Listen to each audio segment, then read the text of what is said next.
Sebelumnya perkenalkan, nama saya Michel Jonathan Putra Elnanda dengan NIM 114220107 dari Teknik Lingkungan angkatan 2022 asal Yogyakarta.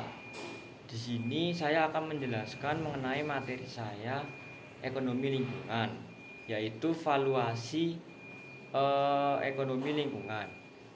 Valuasi ekonomi lingkungan sendiri itu memiliki berbagai macam definisi. Nah, di sini saya akan menjelaskan definisi-definisi dari valuasi ekonomi lingkungan. Untuk definisi yang pertama, valuasi ekonomi lingkungan merupakan nilai kuantitatif terhadap barang atau jasa yang dihasilkan dari sumber daya alam dan lingkungan, baik secara nilai pasar atau baik atas dasar nilai pasar atau market value maupun secara nilai non pasar atau non market value. Kemudian untuk definisi yang lain, menurut jurnal yang saya baca dari Pringadi tahun 2017 itu mengatakan bahwa valuasi ekonomi lingkungan sendiri itu merupakan suatu instrumen dengan menggunakan nilai valuasi untuk mengestimasi nilai moneter terhadap barang dan jasa yang dihasilkan dari sumber daya alam dan lingkungan atau SDAL. Nah, dari definisi-definisi SDAL ini atau sumber daya alam dan lingkungan ini tuh muncul juga penilaian ekonomi SDAL atau penilaian ekonomi sumber daya alam dan lingkungan.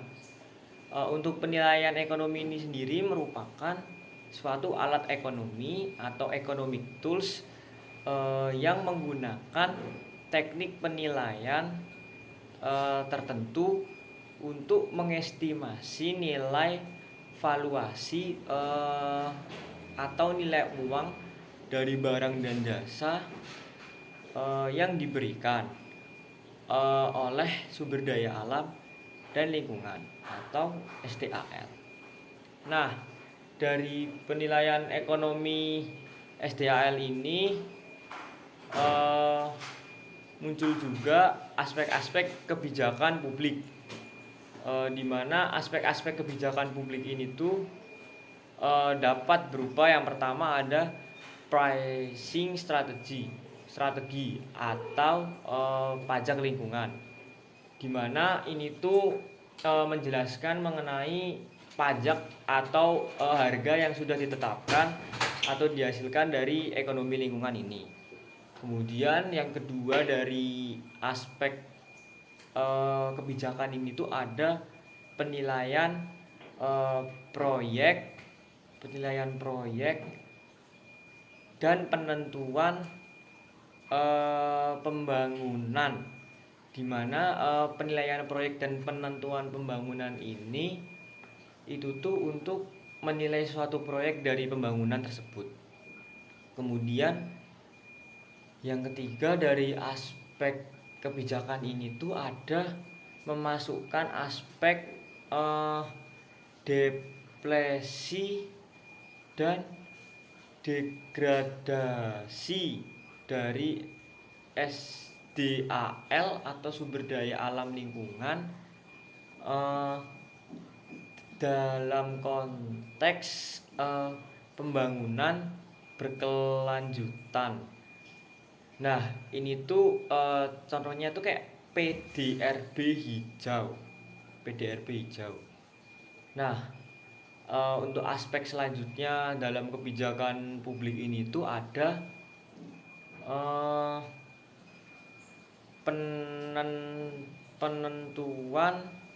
penentuan kompensasi yang terjadi di SDAL atau sumber daya alam dan lingkungan, di mana kompensasi apa yang didapatkan dari sumber daya alam dan lingkungan ini. Nah, selain aspek kebijakan dari SDAL atau sumber daya alam dan lingkungan, terdapat pula faktor-faktor yang mempengaruhi tingkat kepedulian masyarakat terhadap lingkungan. Nah, faktor-faktor yang mempengaruhi tingkat kepedulian masyarakat terhadap lingkungan itu tuh ada banyak.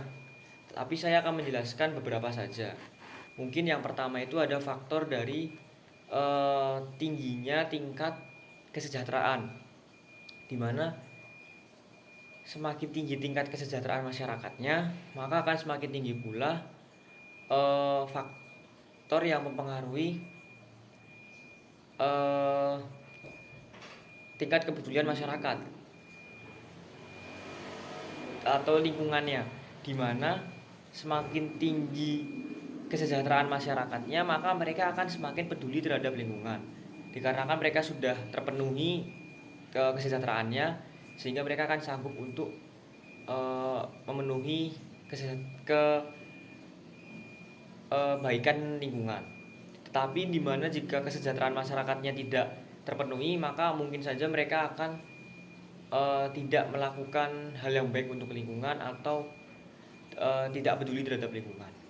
Kemudian untuk faktor yang kedua itu ada semakin tinggi tingkat kesadaran, di mana semakin tinggi tingkat kesadaran masyarakat, maka akan semakin tinggi pula kepeduliannya terhadap lingkungan. Karena semakin sadar masyarakat, maka akan semakin peduli juga mereka terhadap lingkungan. Begitu pula sebaliknya, jika rendahnya kesadaran masyarakat, maka mereka tidak akan peduli terhadap lingkungan. Kemudian faktor yang ketiga itu ada semakin meningkatnya nilai SDM dari masyarakat tersebut, di mana jika SDM masyarakatnya tinggi, maka mereka juga akan semakin peduli terhadap lingkungan. Bagaimana sih cara meningkatkan SDM masyarakat? Cara meningkatkan SDM masyarakat itu dengan melakukan sosialisasi dari pemerintah sendiri, seperti melakukan aksi sosialisasi untuk kepedulian lingkungan di desa-desa maupun di komplek-komplek RT RW. Nah, untuk faktor-faktor yang lain ada juga dari sarana dan prasarananya, di mana semakin baik, semakin berkualitas dari sarana maupun prasarana yang diterima oleh masyarakat, maka akan semakin tinggi pula tingkat kepedulian terhadap lingkungannya. Kenapa? Karena dari sarana dan prasarana yang memadai, maka masyarakat akan dapat memenuhi hak atau kewajiban mereka untuk menjaga atau peduli terhadap lingkungan. Kemudian semakin tinggi juga kebijakan dari pemerintah sendiri terhadap kepedulian lingkungan, maka masyarakat juga akan semakin peduli terhadap lingkungan. Nah, selanjutnya ada juga manfaat dari valuasi ekonomi lingkungan. Manfaat dari valuasi ekonomi lingkungan sendiri itu ada beberapa. Yang pertama itu mengestimasi nilai ekonomi SDAL atau sumber daya alam dan lingkungan, di mana kita tuh dapat mengestimasi nilai yang dihasilkan dari SDAL atau sumber daya alam dan lingkungan. Kemudian manfaat yang kedua itu dapat memperkirakan dampak potensial SDAL atau sumber daya alam dan lingkungan dari suatu kegiatan. Seperti kita tuh dapat mengetahui dampak apa sih yang diberikan atau potensial apa aja sih dari SDAL tersebut atau sumber daya alam dan lingkungannya. Kemudian yang ketiga itu manfaatnya sebagai pendorong terwujudnya pembangunan berkelanjutan. Kemudian manfaat yang keempat ada memberikan informasi untuk proses pengambilan keputusan terkait dengan pembangunan yang berkelanjutan. Kemudian manfaat yang lainnya itu tuh ada mempertimbangkan nilai ekonomi lingkungan yang dihasilkan. Kemudian ada kegiatan pengelolaan lingkungan, seperti wisata eh, yang dapat dilakukan itu tuh apa saja, dan yang dapat bermanfaat itu apa saja. Nah, kemudian selanjutnya ada fungsi SDALH atau fungsi dari sumber daya alam dan lingkungan hidup. Nah, fungsi dari SDALH ini tuh sebagian besarnya ada tiga. Yang pertama ada fungsi ekonomi, yang kedua ada fungsi ekologi, dan yang ketiga ada fungsi sosial. Saya akan menjelaskan ketiganya. Di mana fungsi ekonomi dari SDALH ini tuh atau sumber daya alam dan lingkungan hidup ini tuh fungsi ekonominya itu dapat memberikan nilai atau eh, nilai yang dihasilkan dari SDALH ini tuh apa?